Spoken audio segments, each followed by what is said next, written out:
Alrighty, okay, I tried to record this earlier, but my audio got fucked up, so I'm doing this again, so I'm going to be lower energy and also bitter. I was debating doing a single video on this since I had already brought up my appreciation of this game in my best and worst games of 2020 video, and honestly, as a very, very not safe for work visual novel type of game, there isn't a ton of raw footage that I can use from the game and feel comfortable putting in a YouTube video, but whatever, I'll just use like a thumbnail or something. Simply put, I'd like to spread the good word about Being a Dick, a visual novel made through Patreon contributions and easily the best content I've literally ever gotten from any Patreon page that I've ever seen. There's not a ton of content with people talking about this game on YouTube. There's mostly just like the fan base, people like me that love it, and a couple of Let's Play type channels that consume it in like a juvenile sense that don't really respect it as a compelling narrative. They just kind of laugh at it.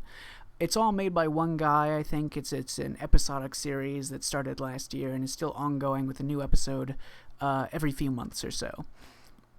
It's an entertaining series about a young college freshman who gets involved with the Greek life, frat bro kind of shit at a small but somewhat prestigious university that he's made it into. It follows his, typical teenage obsessions with sex and partying and other things, and while there is a decent amount of it in the game, I'm going to be more or less quote the developer on this one and say that this isn't a game like, say, Honey Pop, which I'll probably do a video on soon because I also have things to say about that game and its sequel, but whatever. This really isn't like an anime waifu porn game. It has some of those elements, but a gigantic majority of the story is actually about the like full-on college frat bro narrative and character drama. Sex exists in the game as far as it is an inherent part of the college humor, setting, and tone, and I don't even like explaining it in this way where it feels like I'm trying to justify it or convince people that it's not as shallow as they might assume, despite the existence of sexual content in it, but personally I view sexual content and fan service on the same level as action or violence, as simplistic and base appeals. We don't collectively think of things as shallow and trashy because they're filled with action for the sake of action or violence purely for the sake of violence. So why should we inherently look down on sex appeal for the sake of itself? But regardless, if that's not your thing, more power to you, but you might still really enjoy Being a Dick, because what it really is at the core is gut-busting comedy and genuinely touching stories about down-to-earth college kids with relatable struggles mixed with some immature teenage drama that is very self-aware in its presentation to recognize what is immature and what isn't.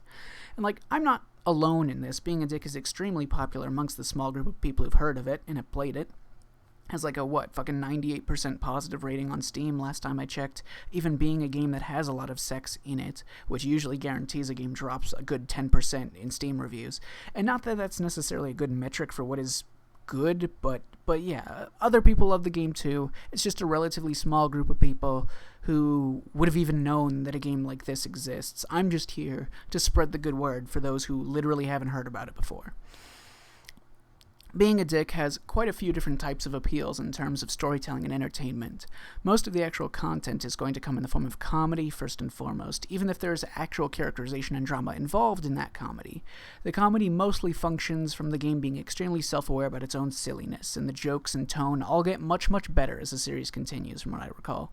I remember starting the game at episode 1 feeling like the jokes and presentation were a bit too on the nose for me, but the grounding of the story actually got me invested pretty quickly, enough for me to keep playing when I usually drop things that bore me within minutes, especially visual novels. It's very fresh. Fresh is the best word that I can use to describe it. It doesn't feel like anything else that's consistent media. It's very original, and it's gripping for that reason. The fact that it doesn't just have one clearly defined goal is probably what would be the most appealing thing about it. It doesn't just want to have waifu characters with characterization only so far as is necessary to make them have their own distinct personalities, blah blah. It wants to establish a logically coherent world where silliness doesn't protect anyone from the logical consequences of any particular actions, and it wants you to actually be invested in and give a fuck about all the characters. It has maturely written adult characters that feel very distinct from the more juvenile thought processes of the the young adult or kid characters. It has fleshed out antagonistic forces. People fall into the college humor archetypes so far as is necessary for the comedy to play out, from the pasty-ass nerd lords to the dude bro jocks to the sorority thought cheerleader types, but every group is comprised of unique, clearly defined individuals that all come across as real people as you get to know them. And the archetypal nature of the initial setups for a lot of the tone, a lot of the characters and organizations is also a fairly major factor in the narrative itself. It's a big part of the story that the people involved think of certain people through the lens of these archetypes. It's a source of characterization and narrative conflict that, say, a character is extremely judgmental of others by viewing them as stereotypical jocks or any other pejorative, when in reality almost everyone is a nuanced, down-to-earth guy or gal just making their way through their own unique young adult life struggles and college experience. They feel like people you probably know yourself. But let's get more specific. One of the biggest factors that makes the characters work is the dialogue.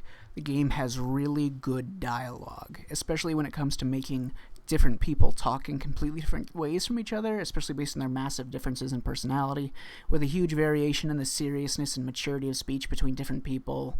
Speaking as a dabbler in creative writing, it's often hard to make different characters in a universe not end up leaning towards the speech habits or patterns of the writer, and attempts to deviate from those patterns can tend to come across as forced or missing the mark. Like think of when boomers try to write dialogue for teenage characters and it just becomes cringe.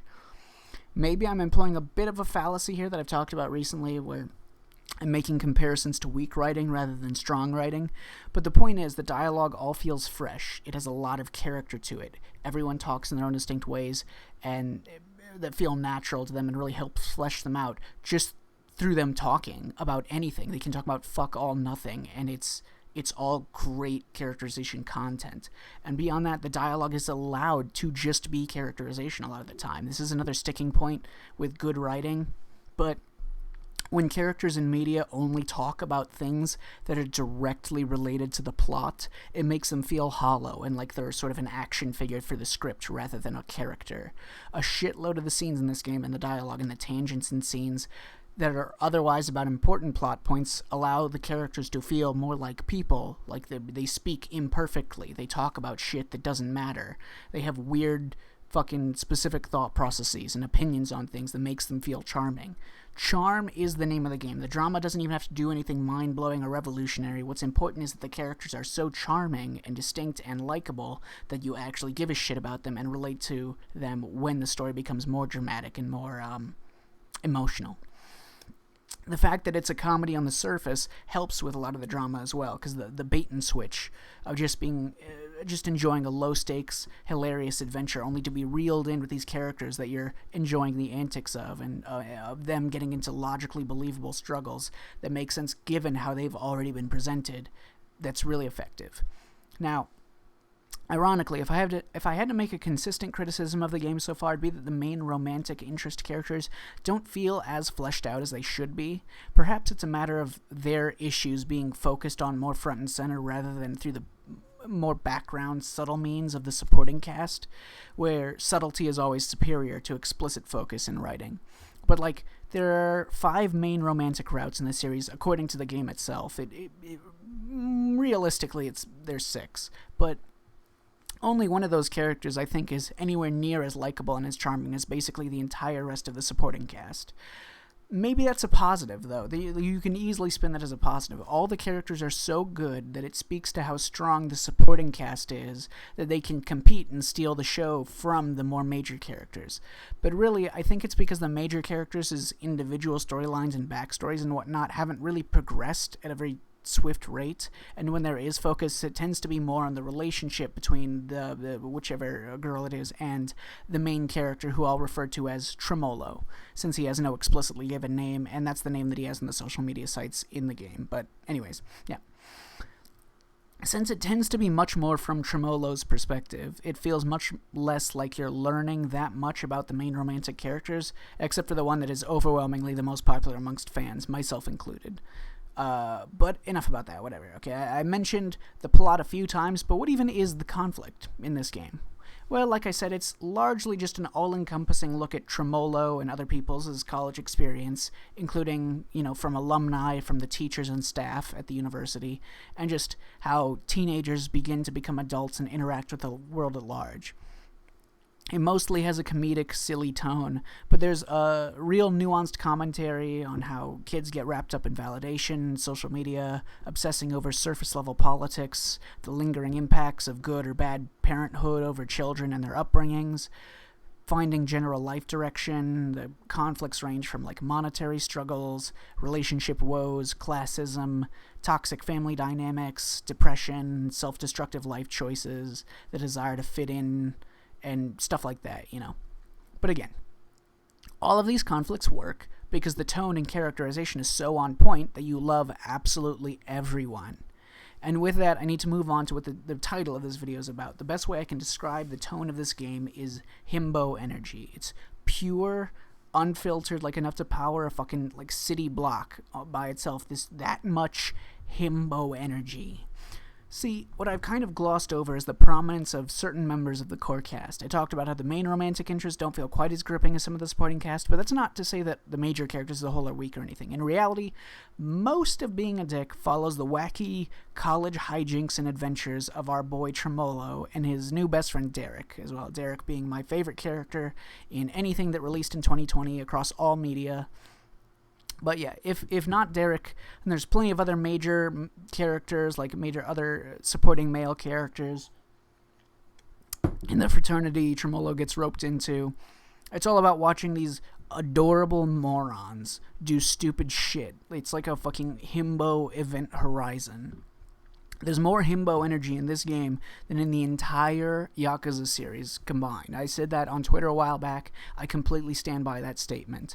Whether it's watching two dumbasses that got held back in their entry-level math course whine and suffer and have panic attacks over every test, or watching Derek do literally anything because he's the god of this world, that if he ever unleashed his full power, the mortal mind would not be able to withstand it, most likely.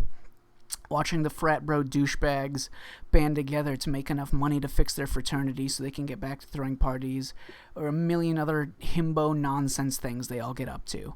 Himbo energy fuels our heroes, the antagonists, it makes the world go round. There's some other worthwhile notes too, like how the game actually has a really catchy soundtrack, for one, and a really good system of player choice in the narrative. For instance, there's a ton of content in this game that is completely optional, scenes that are dependent on a lot of different factors, and this is on top of what would already be fulfilling content in a single playthrough. It's real, genuine content. It's not padding or more or less the same thing happening between two different scenes that can occur via choices. The choices in this game are well incorporated into the narrative. It's all good content. First, I should clarify the game has two major choice systems, similar to Until Dawn, which had two ways of tracking your personality and choices. It has a major choice scale and a minor choice scale, and these affect different things throughout the game. If you lean more heavily on the Dick side of things, Tremolo's speech and personality will change noticeably, even in scenes that are shared between both Dick and Chick choices.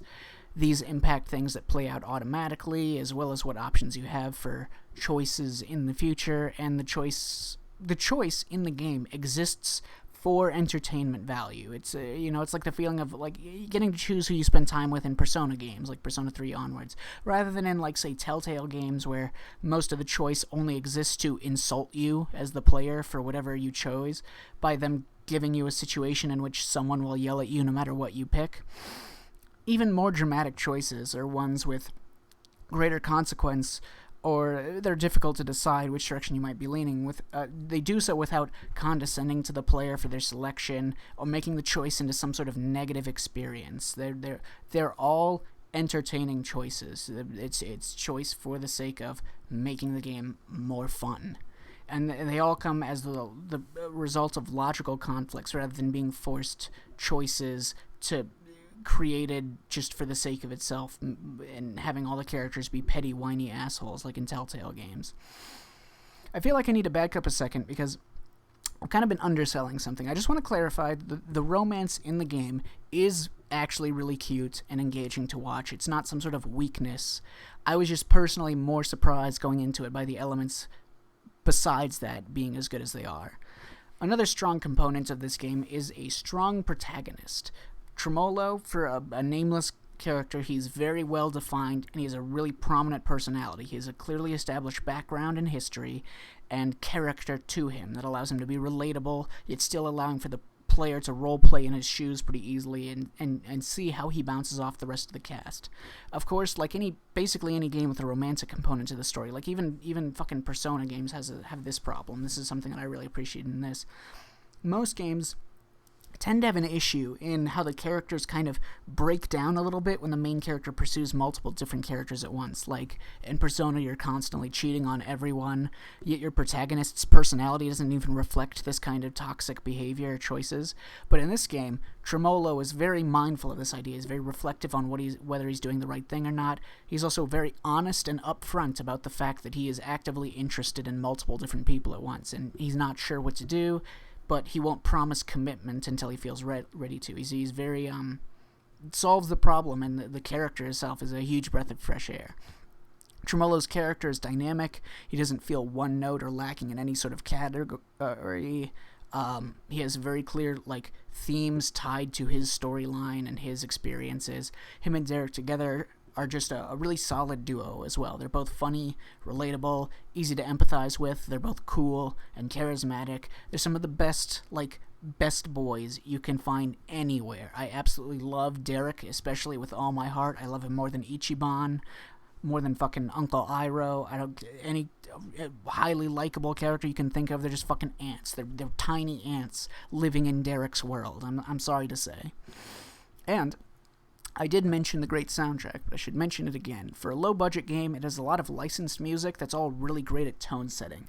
What I personally love is the application of the various tracks, and how a lot of effort clearly goes into picking out music for specific scenes. There's a lot of scenes in the game that have just their own specific track that only plays for that scene and nowhere else, and they're all selected just so well.